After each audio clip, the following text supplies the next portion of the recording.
Welcome. It's wonderful to see such a large group of people and a lot of familiar faces, and I think it's going to be a very enjoyable evening.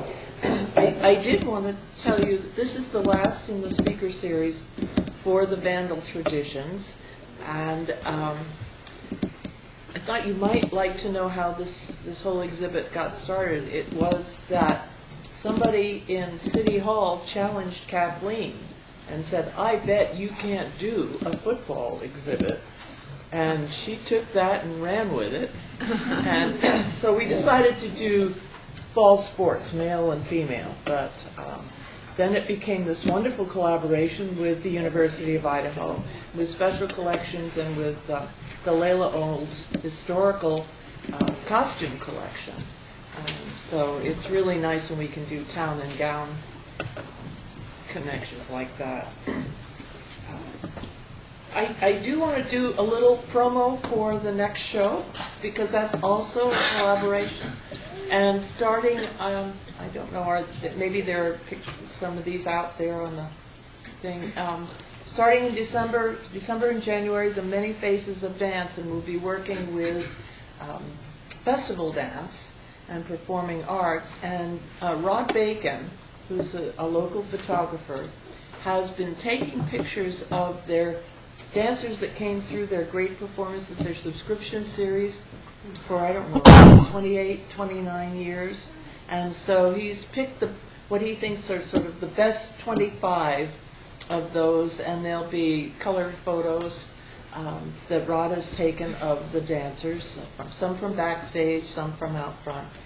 And the reception is, it'll open December 1st, but the reception won't be till things settle down toward the end of January, and it will be January 19th, and there will be a little bit of entertainment by some of the young festival dancers here, dancing on carpet, which is always a challenge for them, and then there will be an artist talk from 6:15 to 7 that night. So hopefully sometime during the Christmas season or in early January you can stop by and see Rod's photos and come and enjoy the reception as well. Dan Bukvich needs no introduction, because we put his name out and you all came, right? No, they thought Spevacek was going to be here. They did, yes. That's magic. But in doing the whole Vandal Traditions, we had, our first session was on the alums and the kinds of traditions that the alums had, and the second one was more on football. And then we thought, oh, we've got to do marching band, because marching band is really special. So Dan has been in charge of marching band from the 70s, somewhere in the 70s and the 80s. Well, we have many directors. We'll get to them soon. But I was 10 years in the 70s and 80s. 70s and 80s. And so I would just like to turn this over to Dan Bukvich and let him take it away.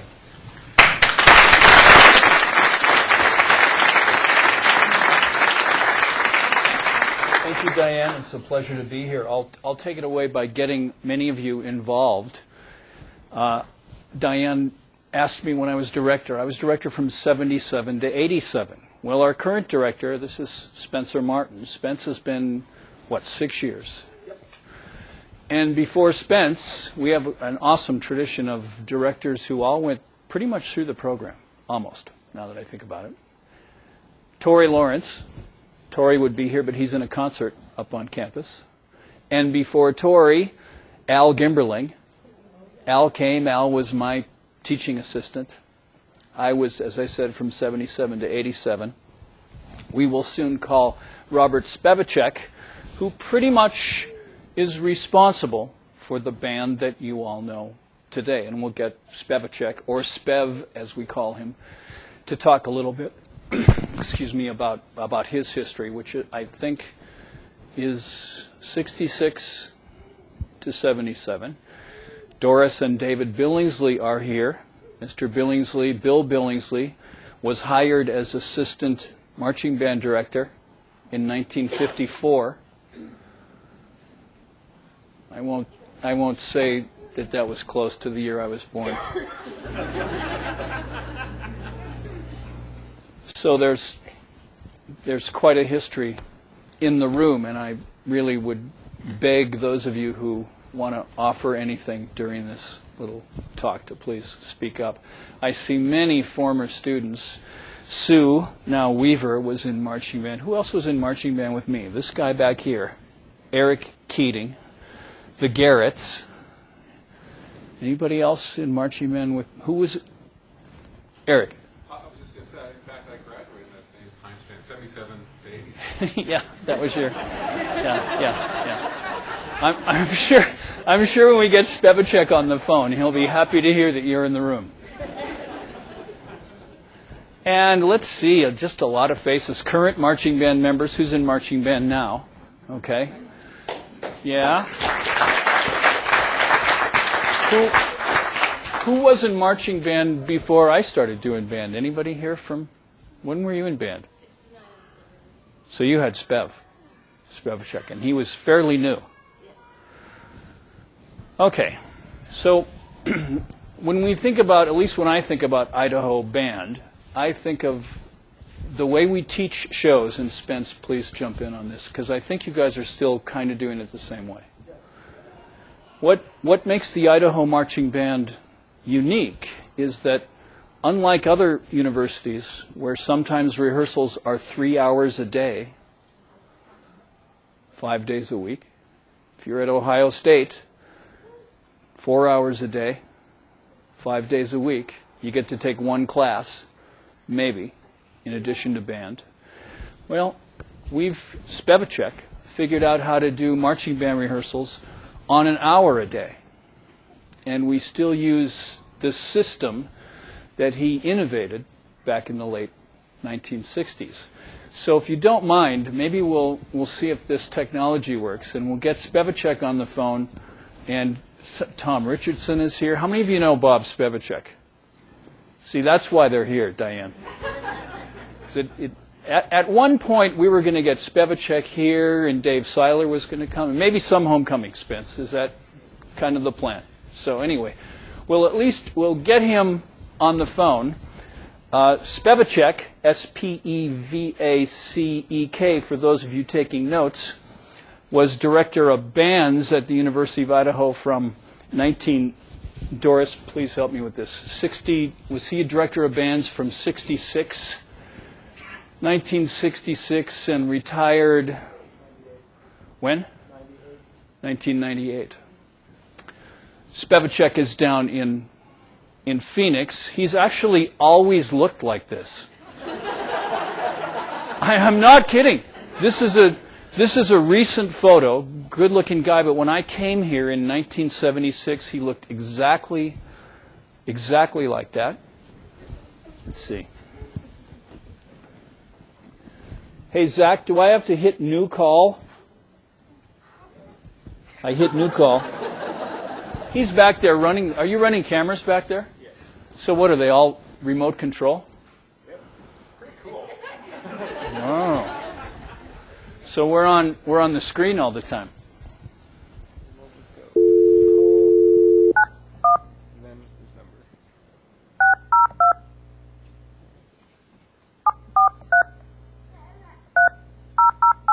Thank you. Very well. Thanks for helping back there, too.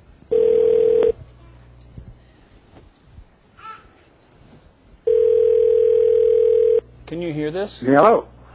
Hello. Spev, this is Dan. Yeah, Dan. Yeah, I'm in a room with a few people, most of whom came here to see you. Well, So I've got your photo up, so that's as close as we can come. Although there are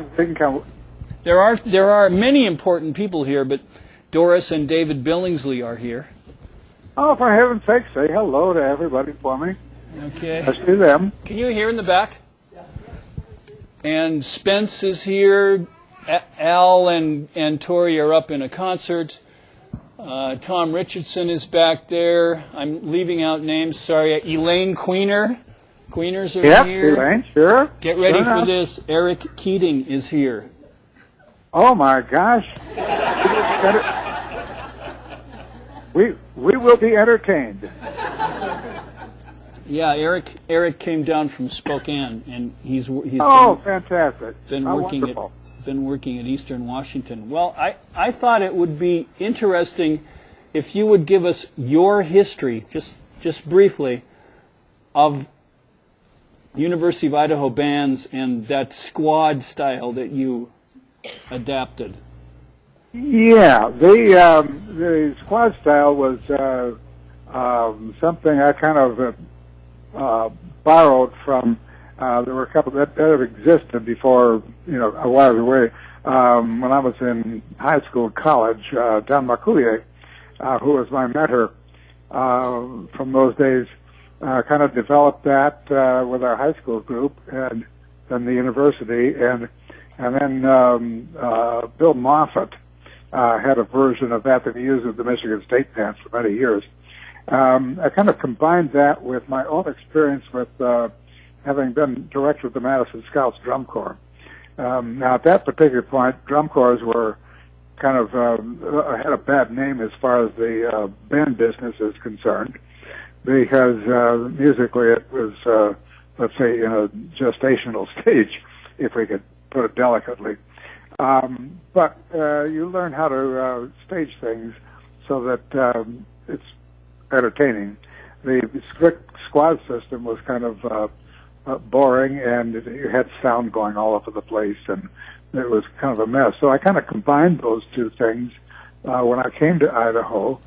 Prior to my coming, a few years before I came, the band apparently was not all that strong, but it was kind of typical of college marching bands, particularly in that part of the country, in the Northwest there. I think that Warren Bellis preceded Dave Seiler's band director and developed it much more than it had been. And then Dave, my good friend Dave, came in, I think, a couple of years before I was there, and he did his own thing. Dave had not had a background in marching band, but he, typical of Dave, he soldiered on and made some real improvements. Back in those days, we also had, Dave inherited a drill team called the Vandals. And this was a group, we usually use 48 of them, and they were young gals who, they were in white boots and sweaters and skirts and whatnot, and they used pom-poms.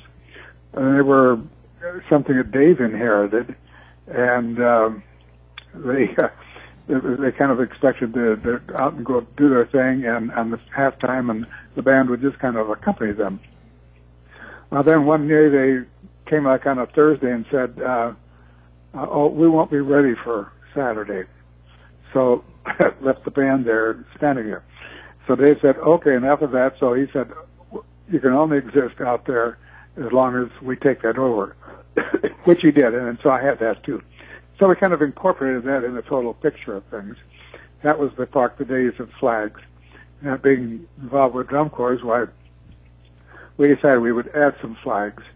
The budget was such those days you made it yourself, so I brought out there with flagpoles with some aluminum tubing from a factory that made stuff in back in Wisconsin where I was from, and my wife sewed the flags.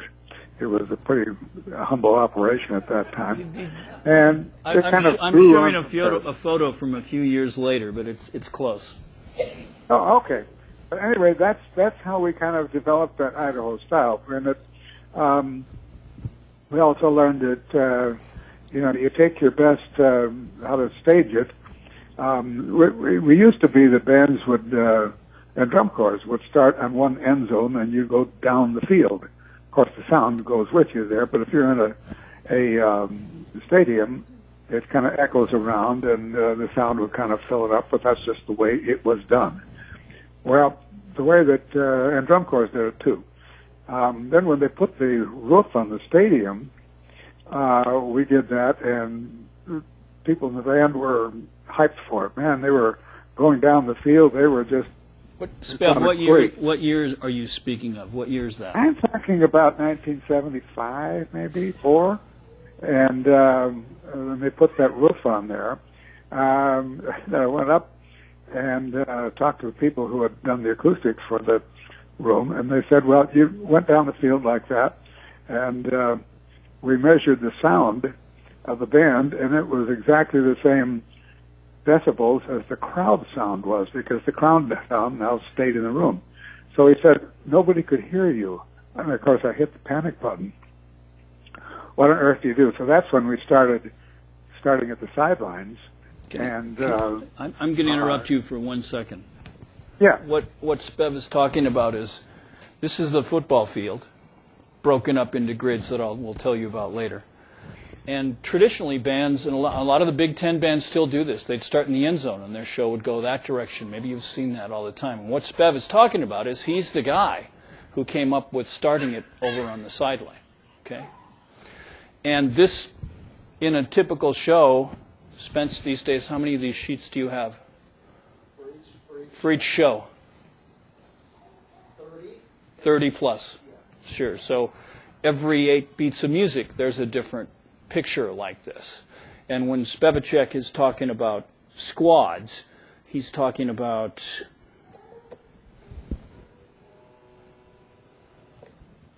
those 4 players, for instance, numbered 7, those 4 players in there. That's called a squad. And it's this system of teaching that you're still using, that Spev adapted and advanced. It's what allows us to teach all the music and all the shows as quickly as we do, an hour a day. Okay, back to you. Sorry. Yeah. Anyway, but that's kind of how we arrived at that particular style, and why we started coming across the field is because we had no choice, because the people couldn't, all the sound was staying in the stadium, so you got the sound that came towards you at the time. And we tried doing some microphone things, and that helped some, but it just developed that. And so we found that the best thing to do is you take about your best 30 or 40 brass players, and you basically write a drill where they're doing nothing but staying in the center of the field and playing toward whatever side of the stadium you're playing toward. And did you tell me once that at that first game, the acoustic people measured the decibel level, and they gave you some number of instruments it would take to overcome the crowd? Oh, you're exactly right, yeah. I said, what would it take for us to get over the top of that, the crowd sound? And he took out his, I think it was a slide rule at that time. Maybe you can explain to some of these younger folks what a slide rule is. I may have brought one. You may that was something from years ago. At any rate, he took it out and said, you need 1,040 players playing in there to get over the top. So if you've been to a game in the Kibbe Dome, I don't know if you've noticed, you might leave with a headache. Maybe you've noticed there's no such thing as crowd noise in there.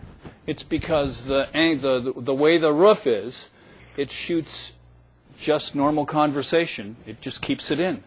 And so the normal decibel level in the dome is 94 decibels, people just talking. So, there's no such thing as crowd noise after that, and that's what he's talking about. Okay. Yeah.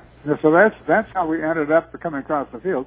And in somewhat the same era, I don't think it was anything to do with us, but the drum corps all started doing the same thing, and some of the bands. So that's why we happened to come up with that particular way of doing things, and so it seemed to work there. The main thing with the squad thing is that you can teach a lot of material in a short period of time, and I always felt that college students have better things to do than to go out there and stand there while you're teaching 1 or 2 people or a small group of people to do something. It takes too long. Drum corps, they learn their drill different. In the high school, one person at a time, right? Yeah, one person at a time, and it's very boring. And for the rest, and high schools typically now, they'll do one show a year. That's their show. That's what they do. It used to be you do a different show, usually on a topic or something, topical music. Several of them a year, or at least a few of them. So that's how we ended up in that sort of thing. So anyway, we hope we didn't waste too much people's time. you know, I get bored easily, so I'm sure the students do. Well, I tell some of my colleagues that the first commandment I learned from you was waste no one's time. Right. Yeah, don't waste anybody's time, and try to get 2 hours worth of rehearsal out of 1 hour. And so you're kind of like an auctioneer. You move fast. I'll bet Spence does that with the group now. That too does it, and as well as you did it when you were there. So, but it is, you know, people are busy. They have things to do, and you can't expect them to spend too much time with that. So, anyway, I was so excited to see what you know, they nowadays with the internet. After the marching band does a show on Saturday, by Saturday night or so, I can watch it on the show here. I'm just so doggone excited what's happening up there at Idaho. They were kind enough to... So can all the copyright owners. That's become a big issue, hasn't it? We never had to worry about that. Yeah. We got away with murder back then, but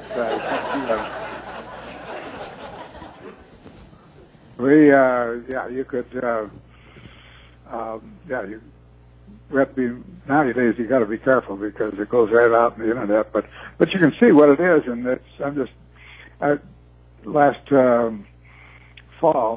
spring at the Jazz Festival, I was kind enough to have me come up there, and myself and Dave Seiler, and just observe this. And I told somebody that one of the administrators that I was just so excited about what's happening up there. I probably could have flown home without the aid of an airplane.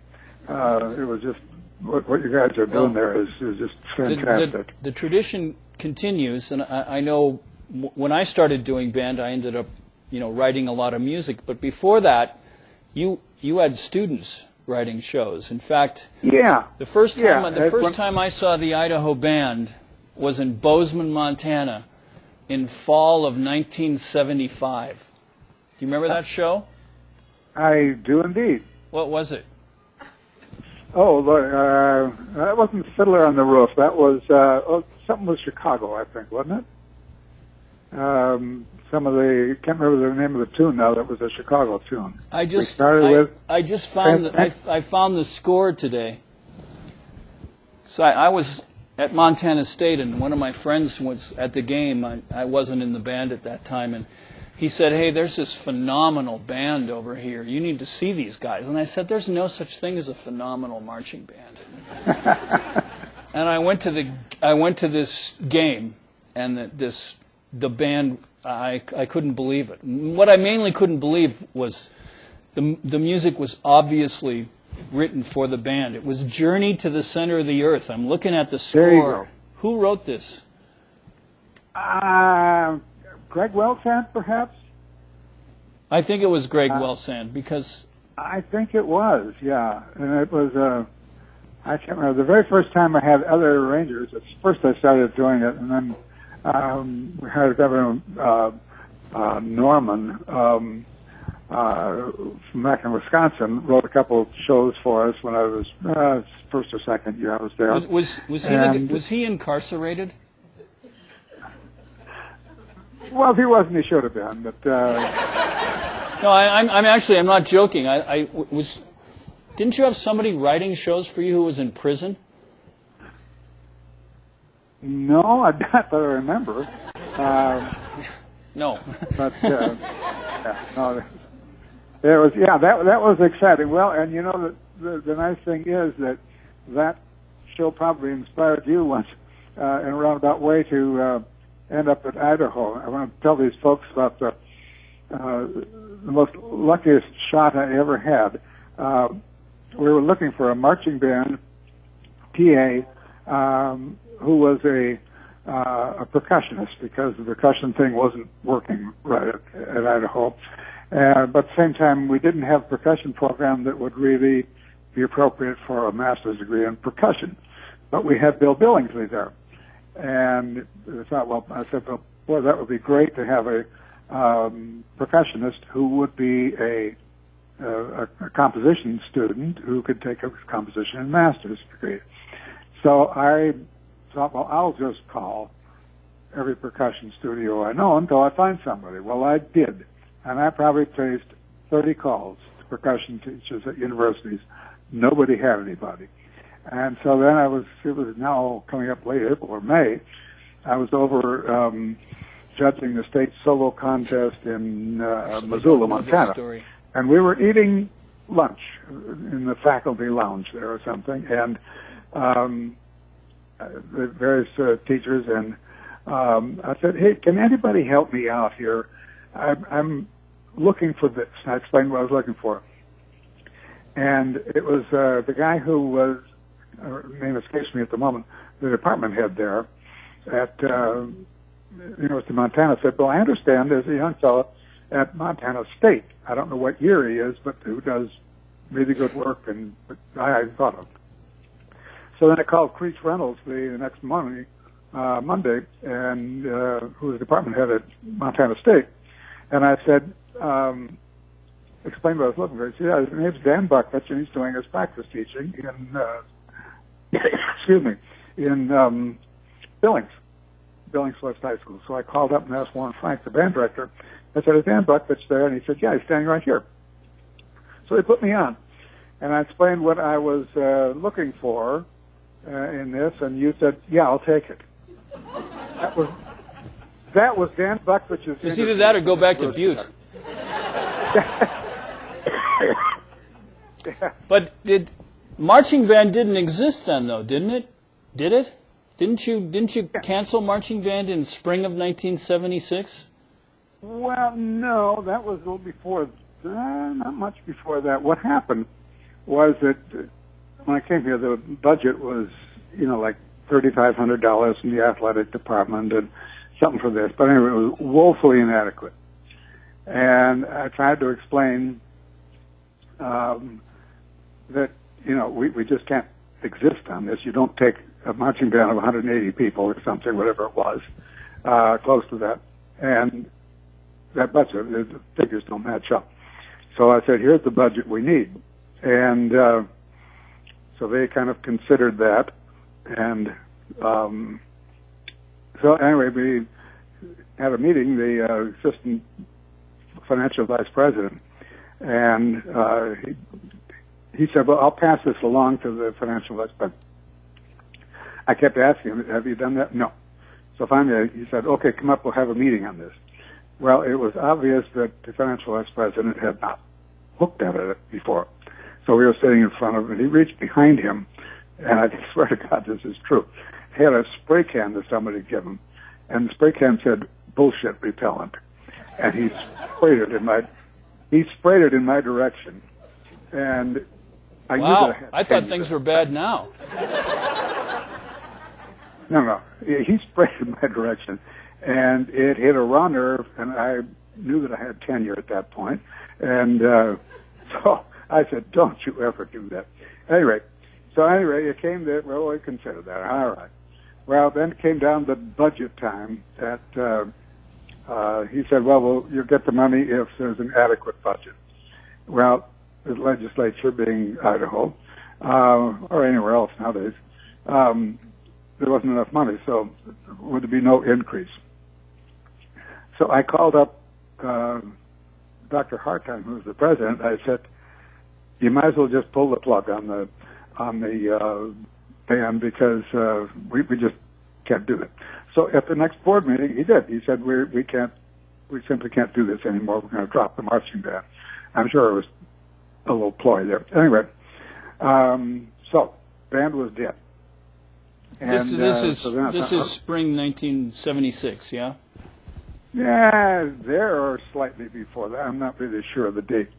At any rate, so then that was out. We were done. Okay, that was a big deal. And so then I thought, well, if the money's going to come from anywhere, it'll be from student fees, which were very hard to raise at that time. And the tradition continues. Yeah. Well, yeah. So anyway, I asked the fellow who was the drum major at that time, Davis was his name, who was not a music major, but he was a student senator. Rich Davis. And I said, yeah, Rich, there you go. And so I said, would you stop up in my office. They said, so I explained that if we do this, it's got to be student fees, $2 a semester, and if they approve it, I'll promise not to come back for 10 years on it. And so anyway, he took it to the student council, and they said, we'll have a student referendum. And they did, and the students approved it. And but then at the next board meeting, Boise State President, Dr. Barnes, not to be out-povertied, said, we're dropping the marching band, which was news to the people in the marching band, with the marching band. They had no clue. So now our students approved it. They had a student referendum there. The students didn't approve it. Now, we had a marching band, and they didn't. And so that was a sore point there. The Idaho band was the first band in the country to be supported by student fees. That's why for many years, and I don't know that it always happens now, but for many years you would always do the show only to the student side. 5 of 6. Yeah, that's why. We do homecoming towards alumni, everything else towards the student. Yeah, that's why. Yeah. So anyway, that was a real sore point with Boise State. So they would try to keep us from, I won't belabor this too long, but they would try to keep us from performing. It will probably be belabored later. Right. And so then that very well-known, notorious or famous moment when they wouldn't let us perform, so you were going to have the band stand on the sidelines, or band, you're going to play you had wrote a combination of the Oscar Mayer hot dog Zach, song turn that and off. the Boise State fight song. And that was the only time I ever said, Dan, don't do it. I've never pulled rank before, but for God's sakes, don't do that. So he said, okay, I'll tell you what I'll do. We'll just have the band go over and stand on the sidelines to the other side as though you were keeping us. So I said, fine, that sounds like a good idea. And you did. And that was the well-known time where the president of the university came off the field, and he knew what was happening. For one thing, their team was getting skunked in the game. And he lit into you, and the athletic director at the time, he was up punching you with his finger on your chest. I don't know what he was saying. I don't read lips that well, but I found this score, Spev. Oh, yeah. This is I got a copy, I won't explain how, of the Boise State fight song, and arranged it so it started like their fight song. And you have to understand that, we got along with the music people at Boise State. Some of my best friends still teach there. Some great people there. It was not really about the music people. It was other departments. Anyway, I got a copy of this thing, and let's just say doctored it. There are other songs in there. The Oscar Mayer Wiener song, and Spev is laughing about this at the time, but believe me, when we were down there, he was not. Keating, Eric, were you at that show? No. You guys were? Yeah. So if you ever wonder why the new Boise State fight song, written by Mel Shelton, by the way, Spev, sounds like Go Vandals, that's their response to this.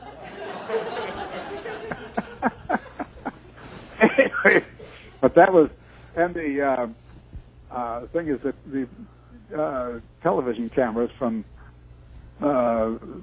Boise were chronicling this whole thing, and it made the evening news.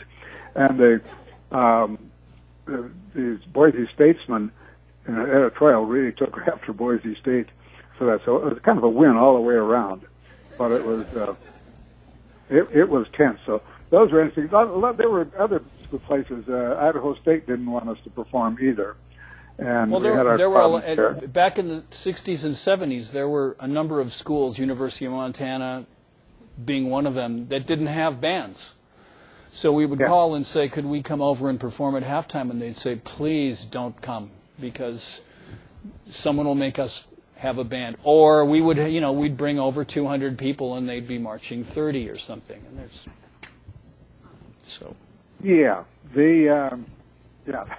well, the whole thing with Boise State kind of started when they first became a 4-year school. And we weren't, the first game of the season was now against Boise State College or University, whatever it was. And we decided, Mel Shelton, the band director, called up and said, well, now, if you're going to come down, let's do some joint things so nobody gets hurt. It's the first week of school, yada, yada, yada. And I said, Mel, no way in hell are we going to come down there. And I was sincere. You said you weren't going to come down, right? Yeah? We said we were not coming down. And so then we used to have in the summer school, we had quite a large summer school in the School of Music. And toward the end of the summer school, we had a pig roast at somebody's house. And this time it was over at Dick Hahn's house. And we were out there, and the president of the university and a couple of the vice presidents were there. And they said, well, we want to talk to you. So we stood around the beer keg, I think it was. And they said, we want the marching band to go down there and do that. And I said, well, no, that's too early. It's only the second week of school. We got yada, yada, yada. And they said, no, we really want the band to go out there. So I said, okay. I asked for something. I got a pound of flesh of some kind. I can't remember what it was. And so anyway, we did. And we got everybody out there. And I think maybe that was the show that we started with, the Fancy Colors Fanfare by Chicago. And it went on. And it really, so anyway, we worked like crazy. We met for the first time, started learning the show on Labor Day, and the next Saturday we performed it, and we had everybody out there doing it. Anyway, so the Boise State band played, and they formed a Moon and played Moon River, and you get the picture. And then we played, and about 5 years later, Mel told me, he said, our program never has recovered from that. That's one of many things that started that rivalry, right? You kind of surprised them. So it's So at any rate, that's kind of what anyway, that gives you. That's just some reminiscences there. But hopefully, it's better nowadays. But there are places that we played once at the University of Oregon. That's back when having a marching band was student protest days and not the thing to do. Well, we went over and just mowed them down, and because you have all those. Spence has all those videos. We found the reel to Oh, really? About 15 years ago, and we have them digitally, all of them. I was there when Idaho had a band and Oregon had a rock band. So This is Dave Condit's dad. Oh, I see. Well, sure enough. Anyway, we performed at University of Oregon. The one thing I remember about the show, because Oregon, of course, it rains so much, so they have a big crown on the field. Well, when you come across the field like that, it's so much of a crown you could hardly see the band on the other side. It was like they're coming over the side of a mountain. But anyway, you mean it was curved? The field was curved. Okay. Oh yeah, the field's curved. There's a big crown on it, so the water runs off. But at least it did then. I don't know what it is now, but it was. So anyway, no, that was a good one. I wonder if Spev, I'm not going to keep you on here all night, but I wonder if anybody here has any questions. Anybody who was in band with Spevacek? Anybody? No? There's one in the back. This is Kenton Bird. Oh, yeah. I was in the marching band the fall semester of my freshman year, fall of '72, and that was back when you still had French horns in the marching band, and as I recall, we did the overture from Tommy, the rock opera, and it was one of the most spectacular pieces that I've ever played. And I just wonder, where did you get the idea to do that arrangement for marching band, and did you ever consider any of the copyright consequences of that? I don't, that particular show, I don't remember it, but many times those things would be recommended by, I think that might have been one that Ken Norman had done. and it I think he recommended that, suggested it, and so I listened to it and I said, yeah, that's great. So I think that might have been one of Ken's. It was, as I say, the first year I did most of the arranging and with everything else I was doing.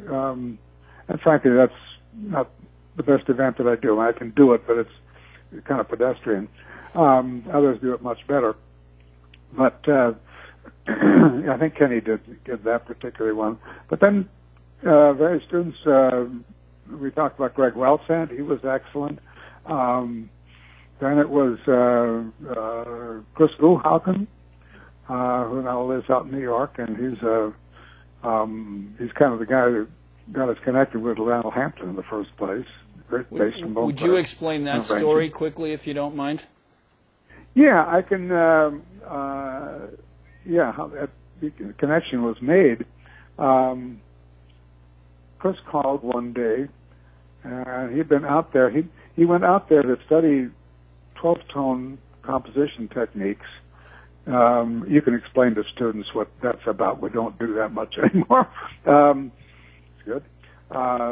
But anyway, he went out there, and when he hooked up with another former student I had from up in Spokane, Kirk Rule, and who was going to Manhattan, I guess, at the time, and they formed a kind of an ad hoc trombone quartet with all Chris's arrangements, terrific arrangements. At any rate, they were playing, as a story as I understand it, in the Commons area outside of the Kennedy Center, and there was a drum player by the name of Curtis Fuller who heard it and said, wow, those are great arrangements. Who did it? And Chris said, well, I did those. And he said, will you do any big band arrangements? He said, yes, as a matter of fact, I do, because he'd done many for Idaho, too. And he said, well, I've got this Saturday morning reading band up in Harlem, and bring them up, and we'll play them down for people. One of the guys who was attending that, listening in, was Bill Titone, who was Lionel's manager. And so he said he bought them, had a couple of arrangements, and he bought them right on the spot, paid cash, which to a graduate student is very important. And so he had those arrangements, and he happened to mention to Lionel that this guy's really great bass trombone player. And so, about a couple of days later, Lionel himself called up and said, I need a bass trombone player I need a bass trombone player. When do you want to start? Saturday night, or do you want to start next week? Didn't say, do you want to do it? Just anyway, make a long story short, Chris called me and said, hey, guess what? I'm the bass trombone player and arranger at the Hampton Band. I said, wow, that's great. So then I thought, well, golly, that's wonderful. And so I went down the hall to Lynn Skinner and said, hey, Chris is a new arranger for the Hampton Band.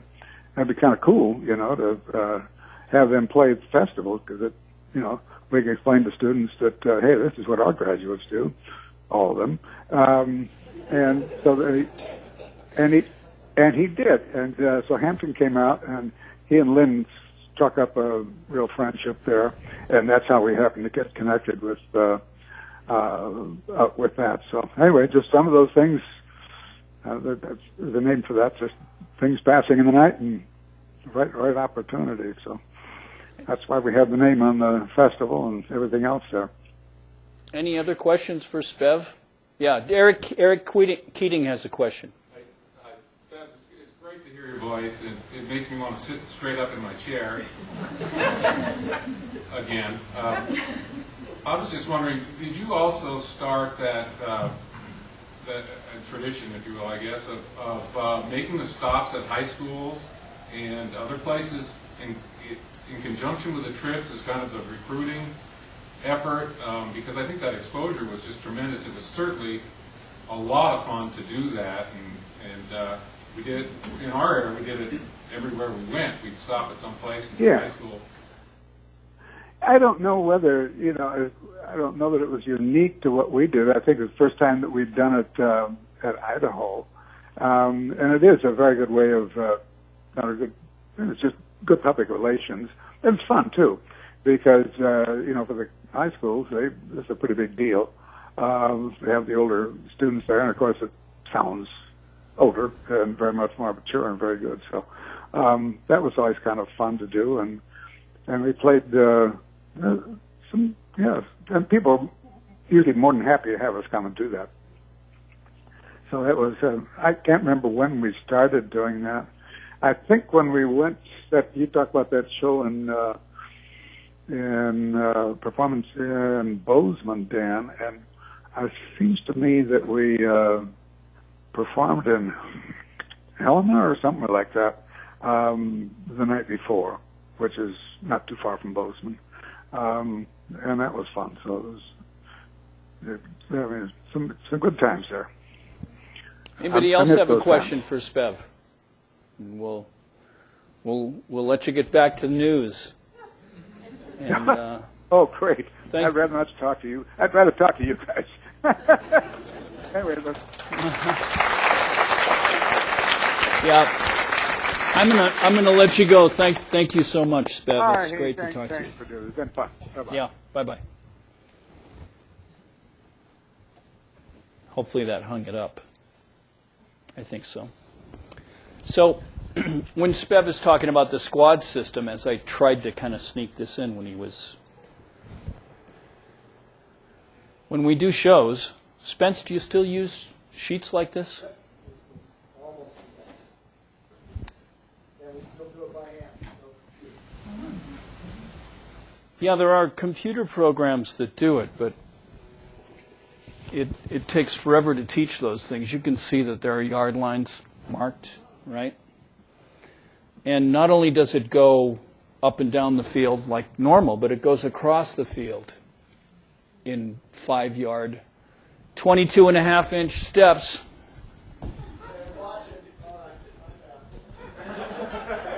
8 to 5 for every 5 every 5 yards you take 8 steps. Dancers 8s. So the music the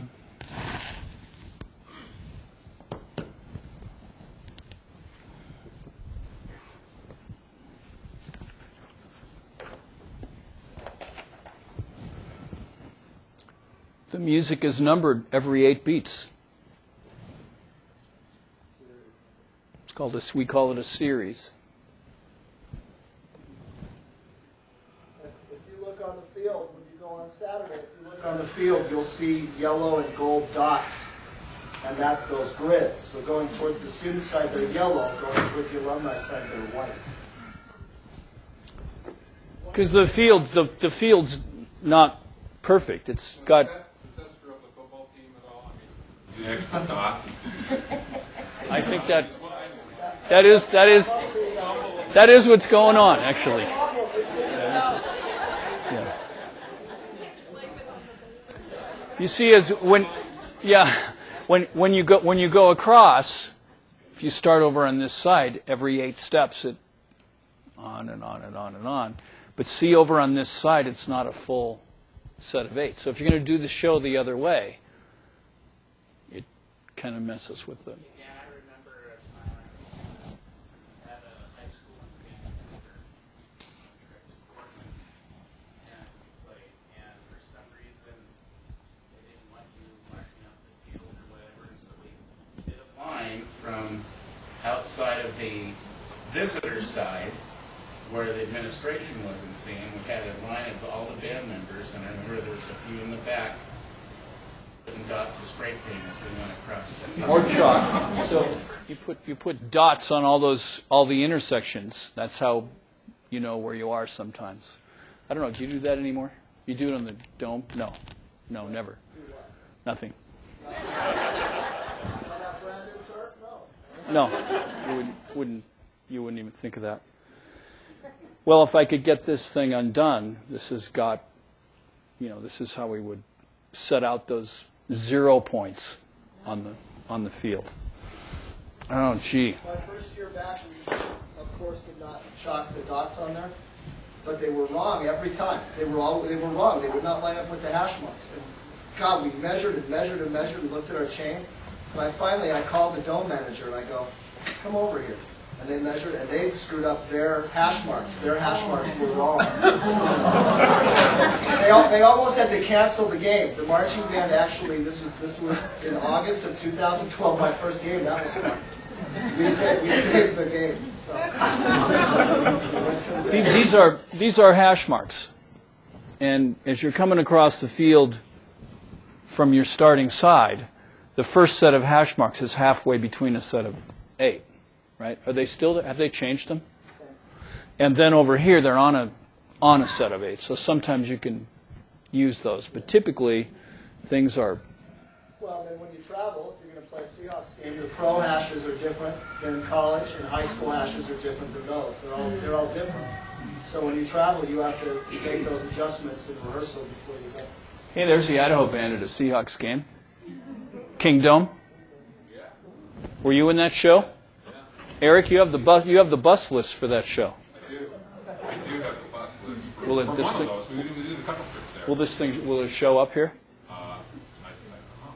Set a phone on that. Why do you have the bus lists on your phone? You told us to keep it.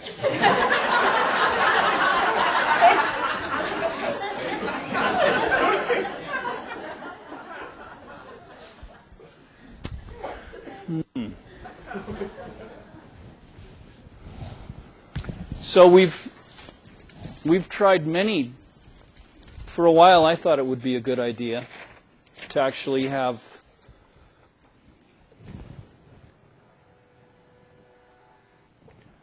eight bars of music, or 2 bars of music for every 8 steps. But that was absolutely annoying. But this is how many pictures there'll be in a show. Every 2 measures of music. And that goes by this fast. 2, 3, 4, 2, 2, 3, 4.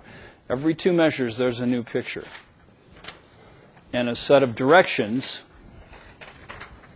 for those for the 4 people in that particular squad. I can't even decode these anymore. Here's a show.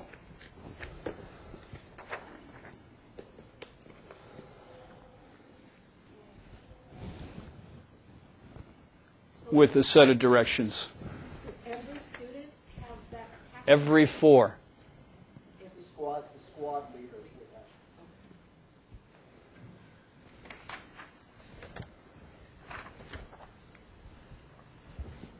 Yeah, this is half of a show probably.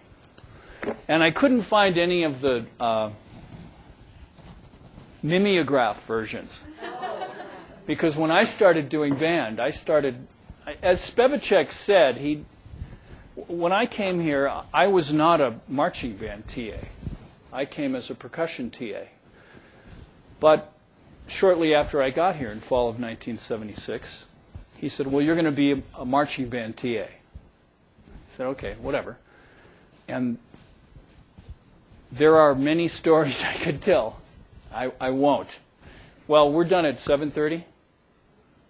So if you want to stick around when that goes off, I'll tell you some unbelievable stories. Anyway, a marching band TA when I was here in 76 meant I did nothing.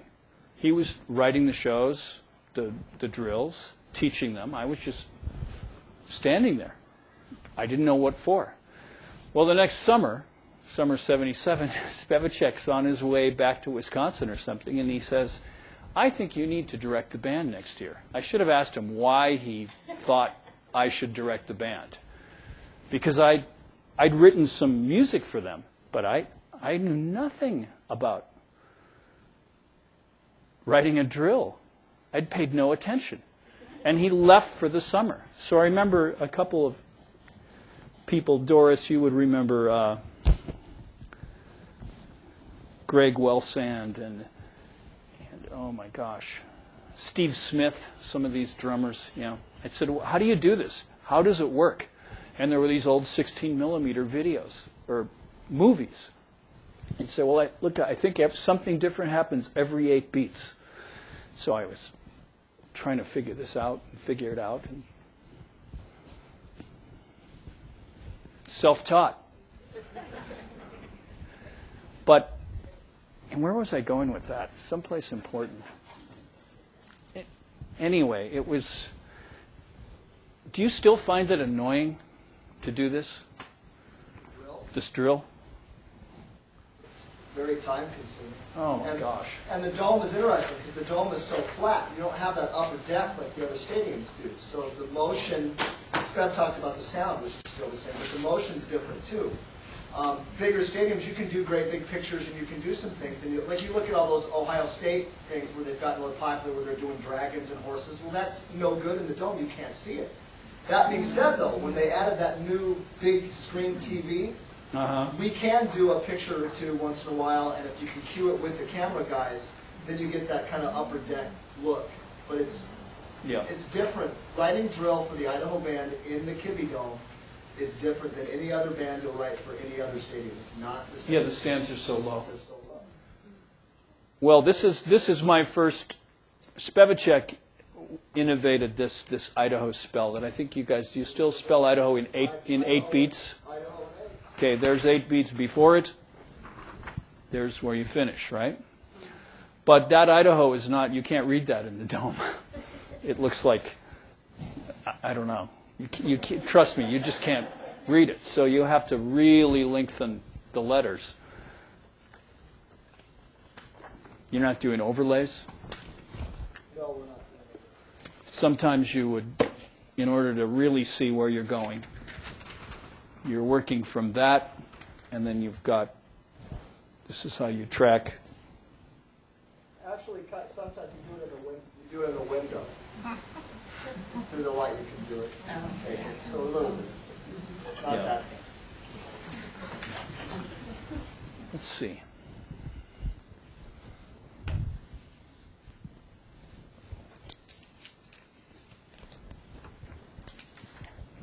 I still think you guys play this arrangement of Go Vandals.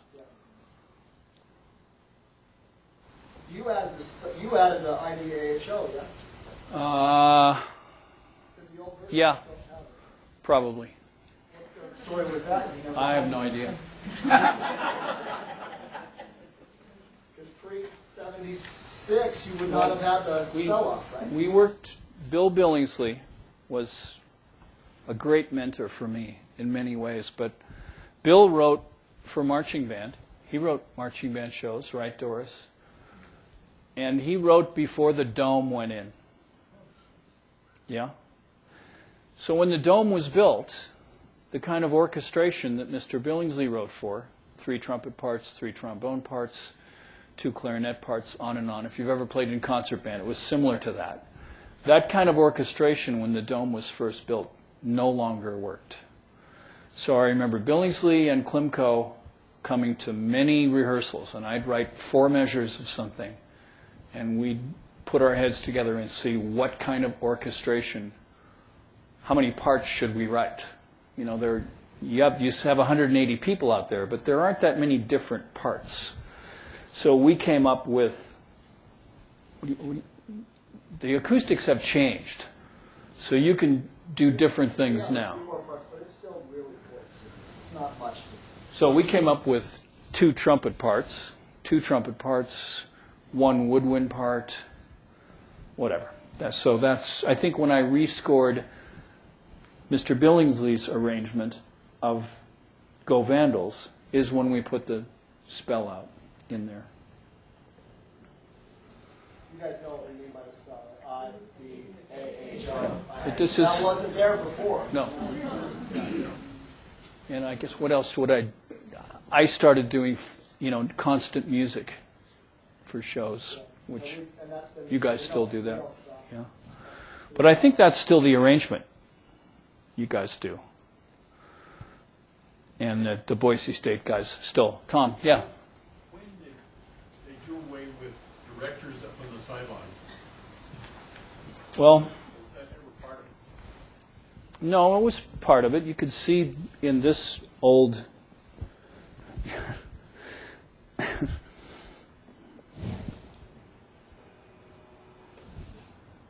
That's me.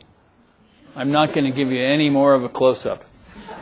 Well, why not? There's an old photo of Spev, okay? I used to have hair. Anyway, you can see there, you can see here, you know, we had directors. But Tom, maybe after a year or two, we decided it would be, we got rid of drum majors. No offense to drum majors. But we thought since the students supported the band should be student run. And I don't mean in a rehearsal, but so somebody in the band would come out and whistle the band off, and we just rehearsed without conductors all over the place. Yeah.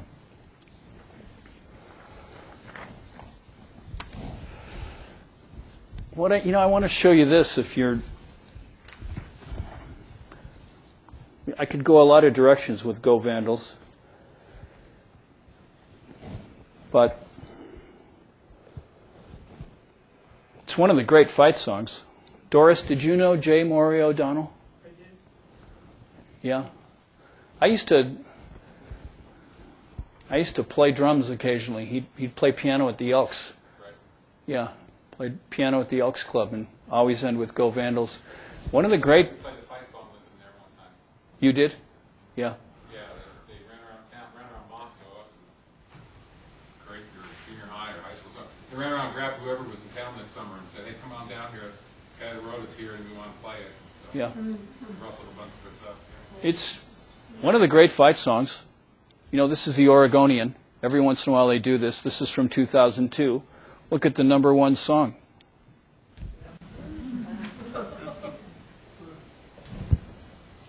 Once and future king.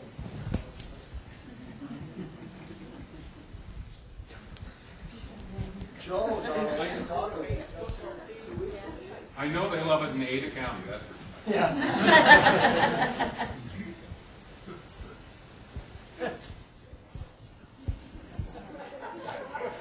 J. Maury O'Donnell's favorite movie was Casablanca. How would you know that? Because the French national anthem is in the middle of Go Vandals. Ba-da-da-da-da-da-da-da. Yeah. Whether or not he intended that or it just ended up there, no one knows. But He was a student. How rare is it that an undergraduate student wrote the fight song for the university? That's got to be true. well, I am going to go off on this tangent. Idaho songs were all written by students. Because we used to have the Blue Key Talent Show. Yeah? And one of the requirements is that your living group had to write an Idaho song. So we have many wonderful Idaho fight songs. Go Vandals, Fight On Idaho. There are many awesome alma maters. And we ended up with the one we stole. Idaho students didn't write Here We Have Idaho. That's a popular song from the teens called Garden of Paradise. And I don't know, Tom, you weren't a financial vice president, so you wouldn't know how much money we paid in royalties for years for violating that copyright. Anyway. And then there was that, what's the recent thing, that Bing Crosby thing where he was singing? Yeah. Was it a seatbelt? Well, yeah. He did in Idaho. You guys know what I'm talking about? Somebody said, oh, Bing Crosby wrote an Idaho fight song. Wrong. Bing Crosby was hired by the people who, what is the name of that song? It's from a, what is that song? What's the seatbelt song? Da da da da da da da da da da da. That's from a movie. What is it? Winsaki. What is it called? Buckle Down Winsaki. The people who wrote, the composers who wrote Buckle Down Winsaki tried to sell that to every college as their fight song, and nobody would bite. And they hired Bing to record it for whoever they thought might want a fight song. And we happened to be on their list, and so Bing did an Idaho version. Who finally bought that song? The seatbelt people. Whatever. Oh, gee, I could go, I don't know. What do you want to know about? I've got tons of junk up here. When I inherited the band, we were using the same uniforms that Warren Bellis had bought in 1956. So this is 1977. We don't have any of those uniforms because, I don't know, is it still a tradition? Do you give the uniforms to high schools who need them? What happened to the old uniforms? Who'd you give them to? I don't know. That's the year I was born. So we give our old uniforms to high schools that need uniforms because they're kind of expensive. And they get rid of the Idaho part, or sometimes don't, because I've seen that on some high school bands. But Eric, this is the overlay. I won't have anyone model this. I'm not going to model it. This goes over what essentially is a dark sport coat. Is that still no, the uniform's not that anymore. So these were the uniforms from 1956 to 1984 with this Joe Vandal. Recognize he's back. Anyway, if you got up close to one of these uniforms, they get cleaned all the time, but it doesn't matter. And they're held together. There are buttons missing. They were held together with safety pins. Yeah. What kept your uniform pants on? Maybe the fact that I never took them off. Well, everybody's laughing. That happened on a trip. Anyway, buttons missing, but we had these uniforms. They're wool. They're great uniforms. I don't know if the Fruhoff company is still in business. They're all numbered, sized. We had an opportunity to get new uniforms. We ran out of uniforms. So in the early 1980s, we had all the drummers, the percussionists, were wearing yellow janitor jumpsuits. Well, you wore one of those with yellow drums. And it is so hilarious. There are videotapes from that era where you see the Idaho band and there's this yellow sun. You can't see any distinction. This just glowing thing because the drums were all yellow and these guys were wearing yellow. And President Gibb, somebody was up in the president's box, tuba players playing something. He noticed all these, pins holding the uniforms together and these guys wearing janitor jumpsuits. And he said, you have to get new uniforms. And these things didn't really look good in the dome. As it turns out, you can't get gold wool. You can only get mustard wool. And in indoor lights, outside it looks fine. In indoor lights, it does not look very good. So once the word is out that you're going to buy 250 new band uniforms, every uniform company in the world finds their way to Moscow, Idaho. So anyway, we had to buy new uniforms. And we went, this is 1983. We went through many designs. Remember this Vandal design? Still kind of my favorite. If you're a new person, you don't recognize this androgynous Vandal designed by Leo Ames. It's really very cool. It didn't work because you can't see it at a distance, right? And this color in the dome didn't work. We'd have yards of fabric spread out on the dome with the lights on, trying to see what would work. So that one didn't work.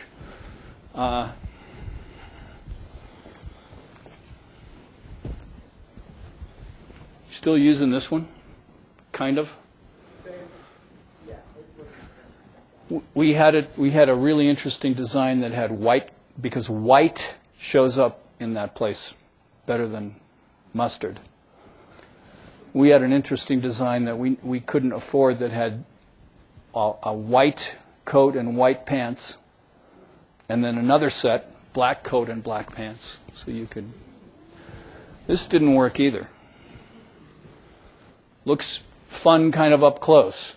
But at a distance, it just doesn't work at all. So for many years, this is the Idaho starburst you were asking me about. I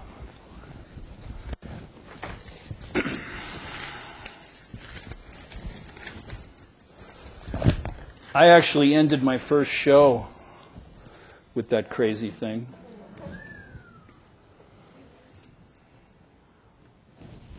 Yeah, whatever. That didn't work, but for many years, this was the Idaho overlay. Saw this most of the time, but sometimes for a different look, we could just reverse it, and those colors worked better. But the reason we have white is white shows up in that artificial light better than. It's no. Is it wool anymore? They don't make white wool. That was a huge problem. We don't have the reversible front, but what we have is we have the half cape that's black, so when the band turns around, it goes from white to black. We can't adjust. Spev passed this on to me. I never wore it. Doesn't quite fit. Spence, check with me. Yeah. But that was the director's cap for years. Oh, what else? You still do marching band posters, yeah? Here's the first marching band poster. These kids are all now grandparents.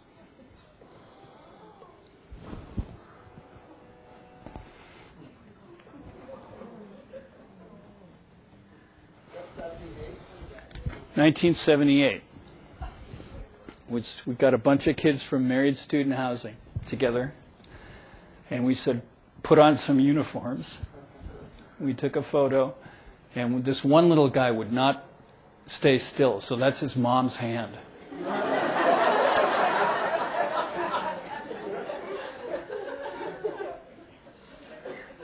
His daughter is in jazz choir.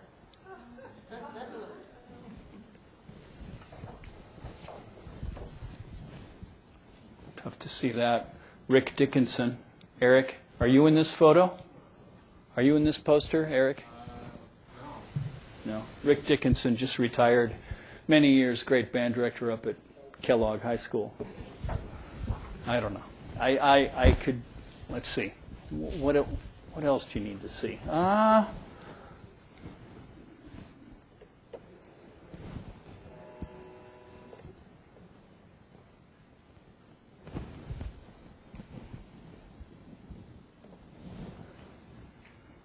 don't know if that shows up at all.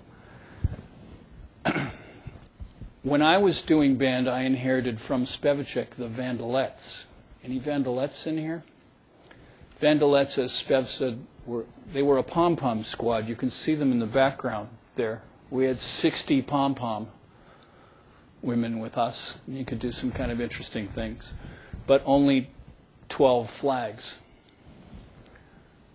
And we went through a period where that Idaho starburst kind of was on everything. I think these were the first non-homemade flags we bought, but they were the same flagpoles that Spev talked about buying from some fence company. They weighed a ton. And if you slammed somebody in the head with that, it was just not good. Here's a better shot. Yeah.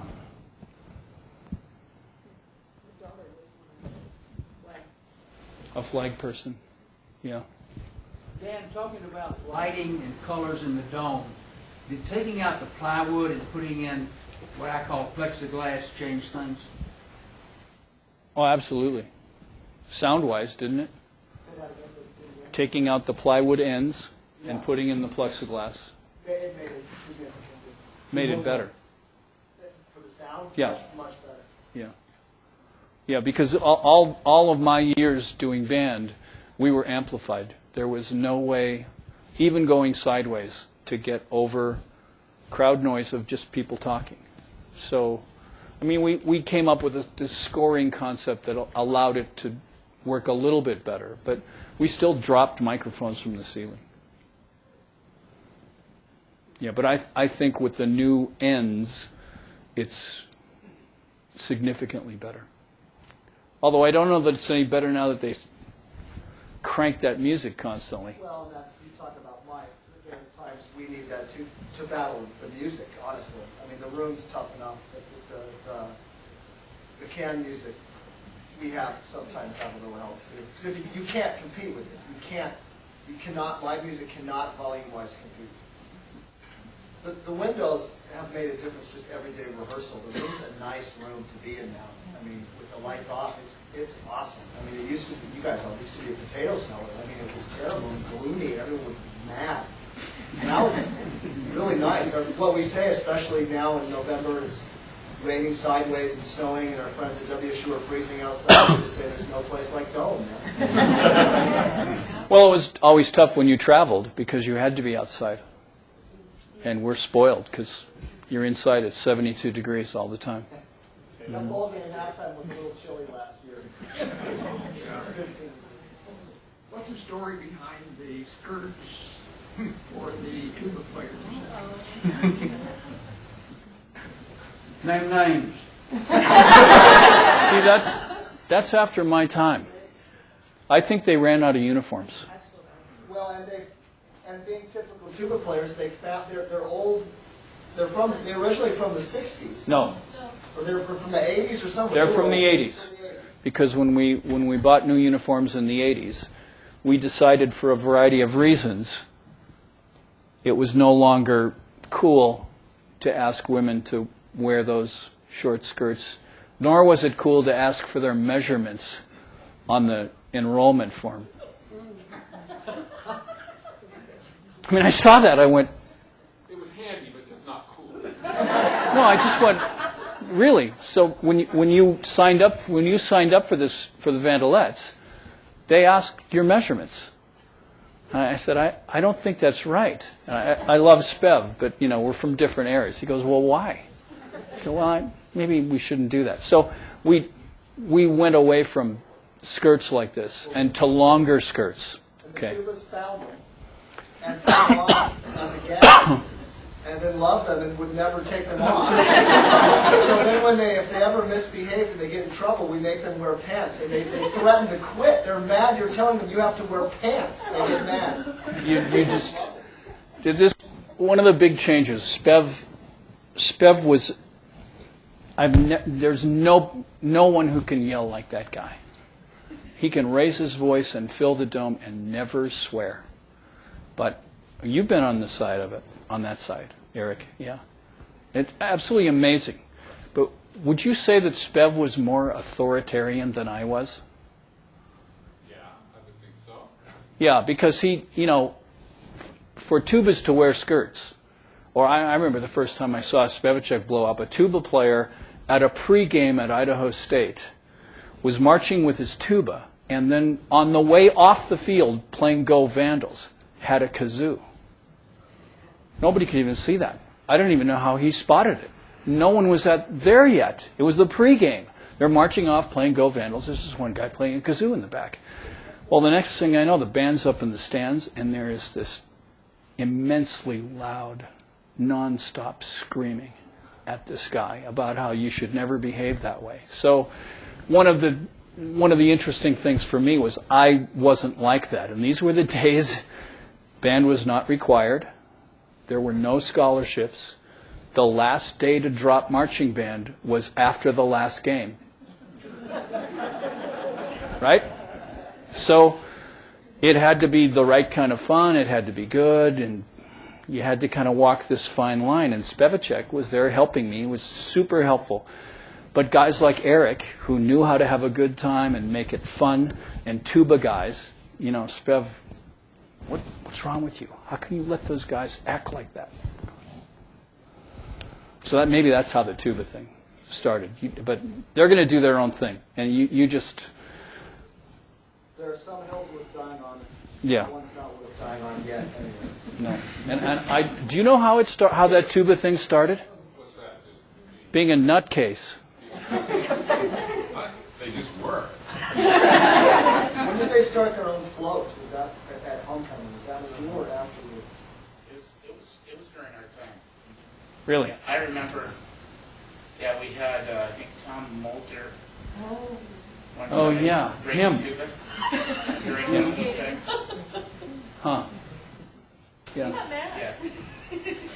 They put him on roller skates. Somebody had never roller skated before, and you back in the music building had that little ramp off the back, Yeah. and they pushed him down the ramp. I'm sure there was a few beers involved. But they pushed him down the ramp, and he hits the bottom and crashes, and the tuba busts. Yeah, because they were fiberglass plastic tubas. Yeah. Yeah. So I guess it maybe did start back then. Yeah, and it's become a tradition for them to be just, I don't know what they do at homecoming now, but it's... What else? What else would you like me to yak on incoherently about? Yeah. Elaine. For a time, and I don't know how long this happened, but there were marching band competitions in the dome. Other bands would come. Yeah, we hosted for a few years a high school marching band competition. It was really fun. Yeah. I always got to go to it. I don't know why.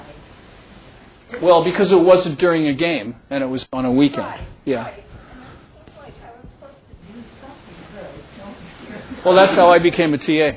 Same way. Seemed like I was supposed to do something. So you could have been the director. It's a good thing.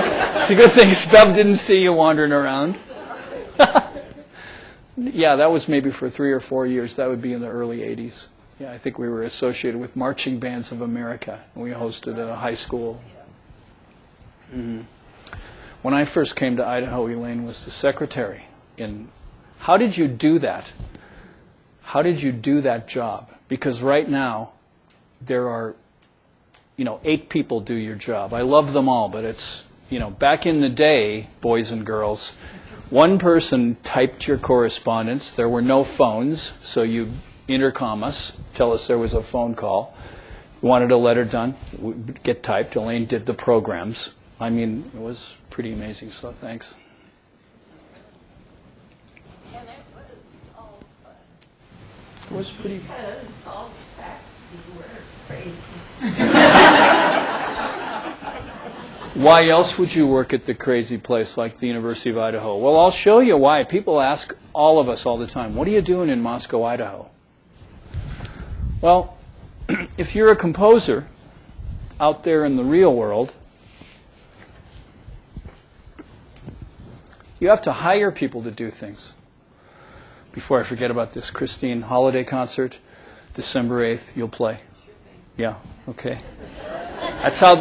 That's Moscow, Idaho, okay? And we do holiday concert, and we do Arboretum concert, and there are many awesome musicians in the community happy to play. In the real world, when the athletic department, Spence, you said they still use this thing? It's a bumper still on the radio. It's a bumper. Took Go Vandals, did a 60-second hit, a 30-second hit. So if you turn on the radio and you hear Go Vandals with this brass thing, that's this, right? The athletic people, and by the way, I worked for Bill Belknap and some great athletic directors over the years. I'm not sure who the athletic director was at this time, but very nice man said, we want this music. Would you keep track of what it would cost in the real world? Because we want to pay you for your work. And, our typical answer is, no, it's fine. Give us a marching band coat, like the one I was wearing, whatever. I said, no. What would it cost? This is why we're in Moscow, Idaho. Because in the real world, to record this 30 seconds of music and to write it,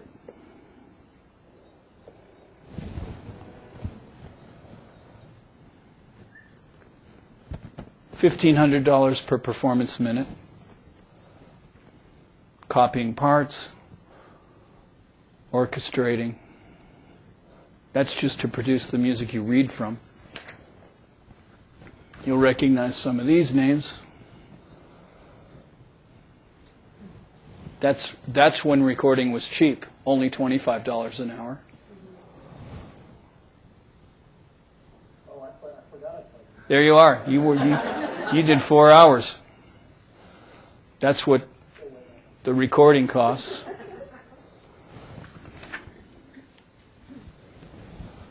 Post editing. Anyway, I gave them it. They go, "Wow, that's cool. We really don't want to pay that," which is fine. But we're here because we have a lot of friends who I don't think you never got paid anything, did you? Yeah, the check's in the mail. Yeah. Although the athletic department bought us some quite lovely concert percussion instruments, that ended up being the trade. Yeah, we always work out a deal. Yeah, they're still using it. It's on when they announced you were home of Vandals. It's the ending of it. Yeah, well, tell them to give me a call. What else? This is super fun. It's great to have everybody here. And Eric, down from, what's your favorite marching band memory? Since you drove, anybody drive from Spokane? Did you come the furthest for this thing? I think so. What's your favorite marching band memory? I thought it was required.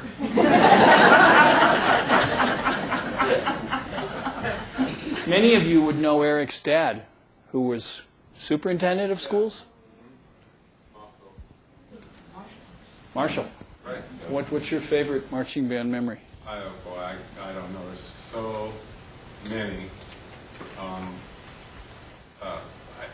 I was thinking about it. Even the rehearsals, particularly the music rehearsals. In like 216 or a huge sectional with Tippett out on the lawn in front, and just the sound that we made, that band made, was unbelievable. To be a part of it, to be, Now this made some sense to me. This some clarity with Spev talking there about you take your 30 best brass players and put them in the center there. Well, now I know why I had so many miles every show. That's why I was sweating and tired at the end. But anyway. Well, if any of you went to Idaho games in the, what would this be, early 80s? Yeah, or late 70s, yeah. Is it a safe statement that the team was not doing well then? A little fumble issue. Yeah, and things went up and down like they do. But the reason Spevacek said, "Well, I'm sure you'll be entertained," is that was this guy's job. Because the only way you could make it through a game was the Keating show, which happened behind the band. It used to be up on the top. And there were sometimes entire halves where the entire student body was just around watching these guys. One of the good ones, one of the ones I enjoyed the most was when we had rifles. You added rifles for a while. I don't know how long the rifles right, were in there. Yeah. But then we came up with a little shooting gallery on the bulkhead there, and Bill Reeves was part of the mastermind behind that. So we had a bass drum and a cymbal, boom, and someone would pop up and we'd all take turns. Yeah.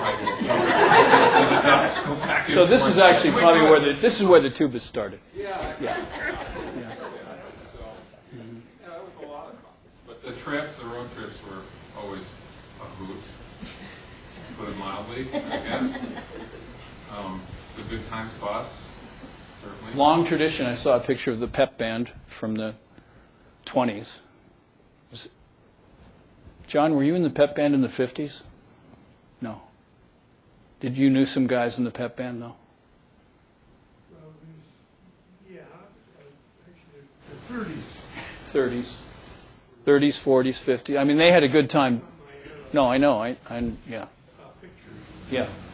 But the pep band always had a good time. Pep band always had a good time. Yeah. Malcolm Redford played trombone. Well, there was the Idaho non-marching band that was Malcolm and other grads. Not to be confused with the pep band. I think the pep band I'm thinking about would be World War II vets in the 1950s who knew how to travel and have a good time. Maureen. I can attest to how fun the band is on the bus, because at the 2009 Humanitarian Bowl, my husband and I were going to fly with the team as part of the official travel party, but we didn't want to travel on Christmas. So we said, we could go down some other way, and they go, how about with the band on the bus? And go, yeah. And to this very day, my husband still talks about that. I mean, they were so energetic and so funny and so entertaining. That, like I said, my husband still talks about it to this very day. It was awesome. We sold seats on band buses for 2 years. If you wanted to travel with the band, it was, we'd get you a room and you could ride the bus. And I think the university thought after a while that wasn't a really good idea.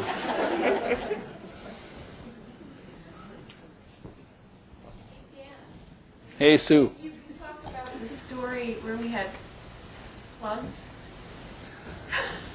Or would you want to talk about that? Okay. So when you do these drills, Spence, do you guys still do this? I don't know. Yeah.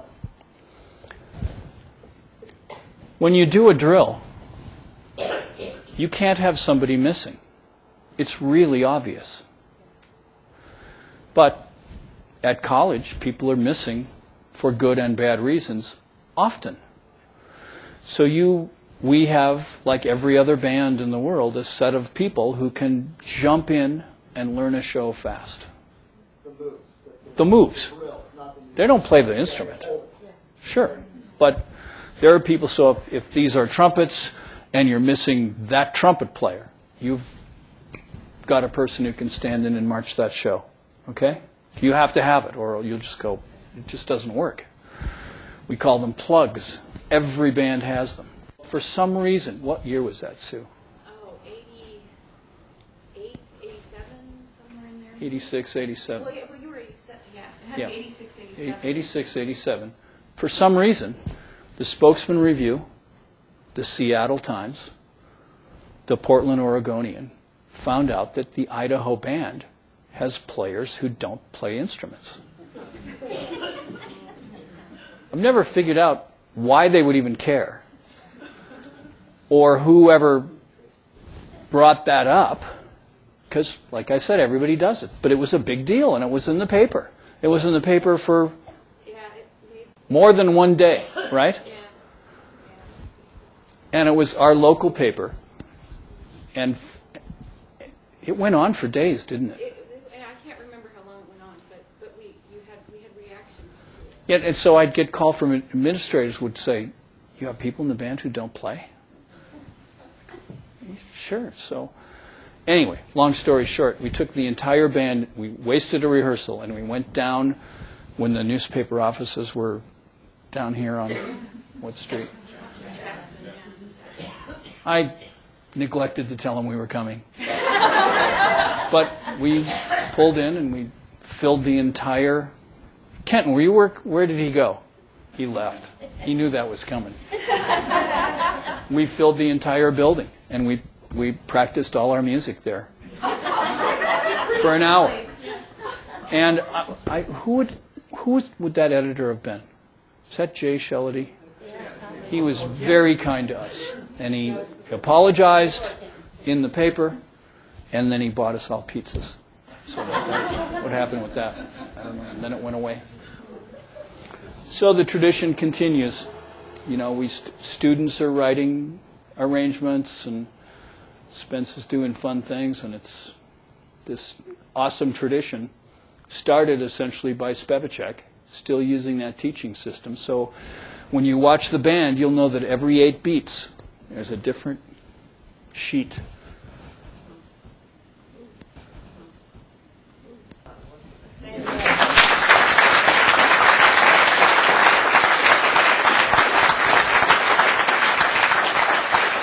Well, thank you all for coming out, and it's great to see some of you. I see Tom often, but Eric, I never see you enough, and it's super fun to see you again. So thank you.